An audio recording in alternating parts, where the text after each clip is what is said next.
Good morning students. आज हम discuss करने वाले हैं कुछ इंपॉर्टेंट टर्म्स हैं इंडियन इकोनॉमिक डेवलपमेंट के चैप्टर 2 से, ठीक है।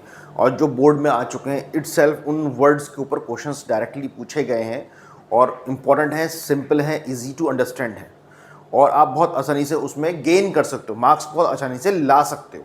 कुछ रिफॉर्म्स हुए थे, मतलब उसमें कुछ चेंजेस लाई थी, हमारी गवर्नमेंट ने कुछ चेंजेस लाई थी। नहीं, आफ्टर इंडिपेंडेंस हम बात करते हैं, इंडिपेंडेंस के बाद 1947 के बाद हम बात करते हैं। इस चैप्टर में हम जो डिस्कस कर रहे हैं वो 1947 के बाद हम डिस्कस करेंगे।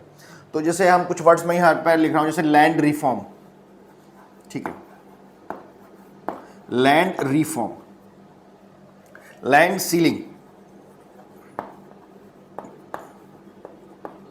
Land ceiling, green revolution, green revolution, ठीक है। ये कुछ ऐसे इंपॉर्टेंट टर्म्स हैं जिसपे इटसेल्फ डायरेक्टली क्वेश्चन इस पे पूछा, what is land reform and what is land ceiling, what is the importance of the green revolution, या what is green revolution, disadvantages of green revolutions, ठीक है। तो ये डायरेक्टली इस पर बहुत अच्छे अच्छे क्वेश्चंस आए हैं बोर्ड के अंदर। तो हम इटसेल्फ इन टर्म्स को डिस्कस कर रहे हैं यहाँ पर कि ये होती क्या है, ठीक है। लैंड रिफॉर्म अगर हम सबसे पहले बात करें तो लैंड रिफॉर्म यानी कुछ भी ऐसा, मतलब ज़मीन के आप कह सकते हो लॉ में, कानून में कुछ चेंजेस लाना।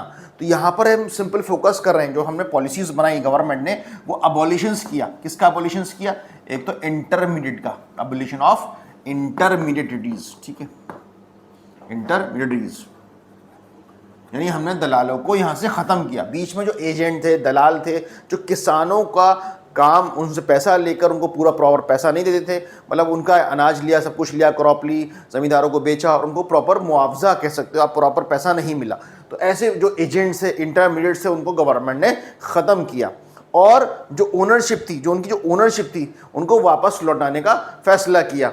और ऐसे 200 लाख यानी 200 लाख छोटे छोटे किसान, टेनेंट हमारी गवर्नमेंट के कॉन्टेक्ट में आए, जिनको गवर्नमेंट ने वापस उनकी ज़मीनें दी और उनको सपोर्ट दी, पैसा दिया और कहा कि इस पर आप प्रोडक्शन करिए। और ये जो इक्विटी का गोल था, गोल्स ऑफ 5 ईयर प्लान में जो इक्विटी का गोल था, वो कहीं ना कहीं गवर्नमेंट ने कहा उसके थ्रू, इसके थ्रू, अबॉलिशन ऑफ इंटरमीडिएट्स के थ्रू, लैंड रिफॉर्म के थ्रू उसको अचीव करने की कोशिश करी।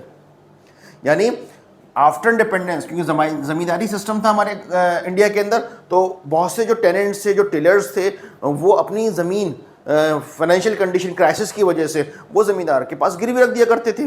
और बीच में कुछ एजेंट्स थे, कुछ कह सकते हो आप इंटरमीडिएट्स थे, जो उसका फ़ायदा उठाते थे उन किसानों का और उनसे पैसा लेकर, उनकी ज़मीनों को लेकर और ज़मींदारों को दे दिया करते थे। मतलब इस तरीके से उनको पूरी तरीके से निचोड़ लिया करते थे, उनको पूरा पैसा नहीं मिलता था, तो उसको गवर्नमेंट ने ख़त्म किया ऐसे लोगों को।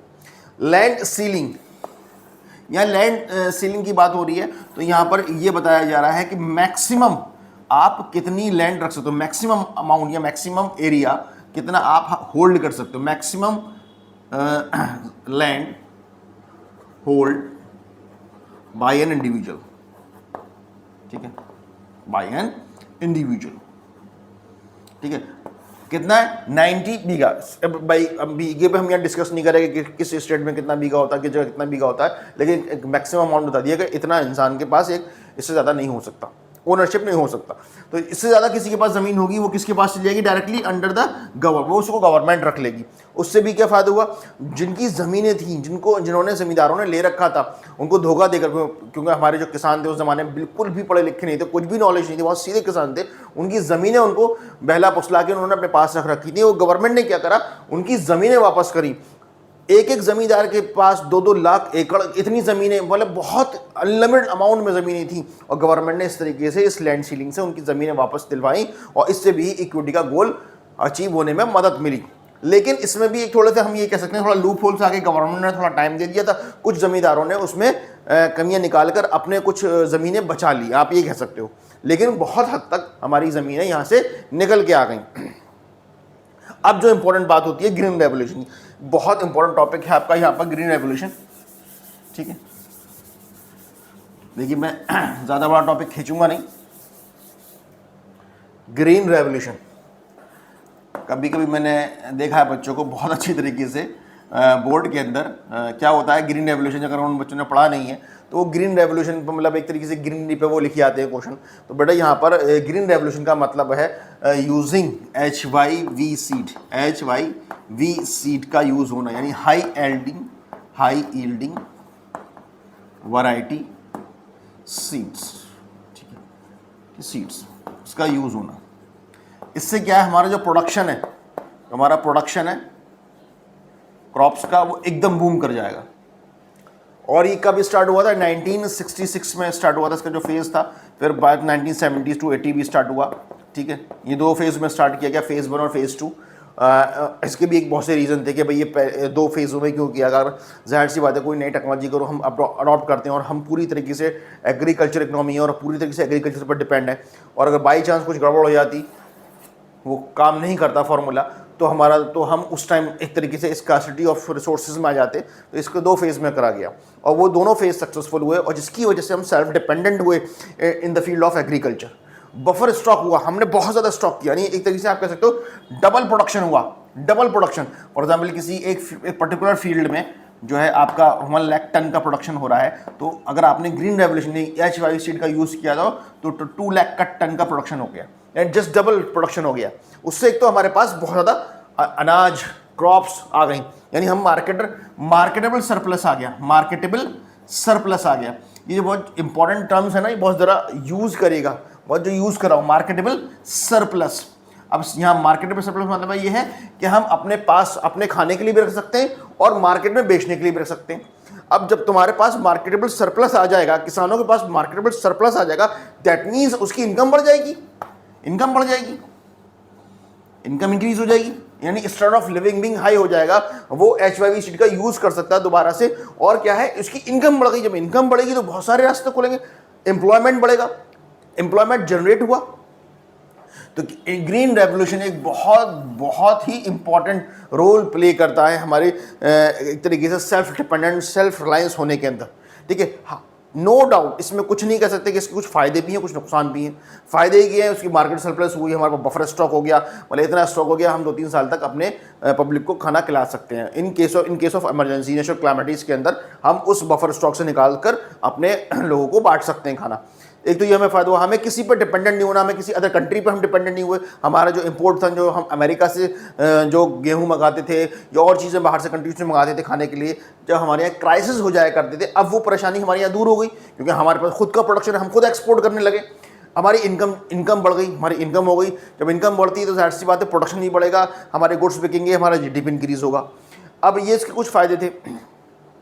नुकसान क्या क्या हो सकते हैं? नुकसान जाहिर सी बात है, इसमें एक सिंपल नुकसान है कि इसमें केमिकल्स का, पेस्टिसाइड्स का यूज़ हो रहा है, ठीक है, और बड़े किसानों को फ़ायदा हो रहा है। किसको फ़ायदा हो रहा है? बड़े किसानों को, यानी जो रिच क्लास कह सकते हो आप, जो अमीर किसान हैं, उनको ज़्यादा फ़ायदा हो रहा है।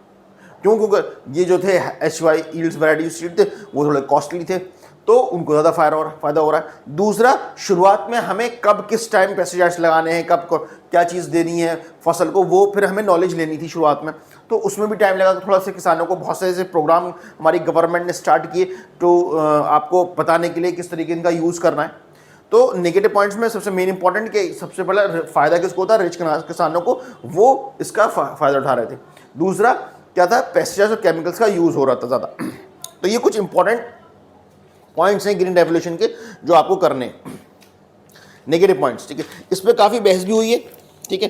क्या क्या रिस्क इन्वॉल्व है? जैसे इनकम इनइक्वलिटीज़, रिच फार्मर्स और रिच होते जा रहा है, जो गरीब फार्मर्स है वो और गरीब होता जा रहा है, इनकम इनइक्वलिटीज़ बढ़ रही है, रिस्क ऑफ पेस्टिसाइड अटैक्स बढ़ रहा है। तो इस पर काफ़ी डिबेट चला कि हमें इस पर किसान को सब्सिडीज़ देनी चाहिए, नहीं देनी चाहिए, ठीक है। तो ये अब वो टॉपिक दूसरा हो जाएगा, लेकिन हम यहाँ तक अपने टॉपिक को एंड करते हैं कि ग्रीन रेवोल्यूशन है क्या। आप समझ गए ना, यूजिंग द HYV सीड को, इससे क्या होगा?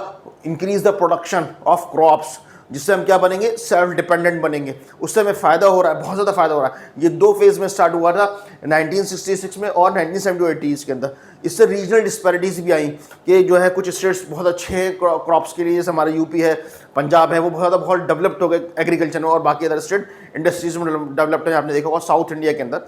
तो ये कुछ बहुत इंपॉर्टेंट टर्म्स हैं जो हर बच्चे को अलग से टॉपिक में करने होंगे, ठीक है। कोई भी टॉपिक आपको समझ में ना आए, लैंड सीलिंग है, लैंड रिफॉर्म है, एबोलिशन ऑफ इंटरमीडिएट्स भी इटसेल्फ क्वेश्चन आ चुका है कि इंटरमीडिएट्स का क्या फ़ायदा था, क्या नुकसान था, और आपको ग्रीन रेवोल्यूशन पर डायरेक्ट क्वेश्चन पूछने को मिल जाता है बोर्ड के अंदर।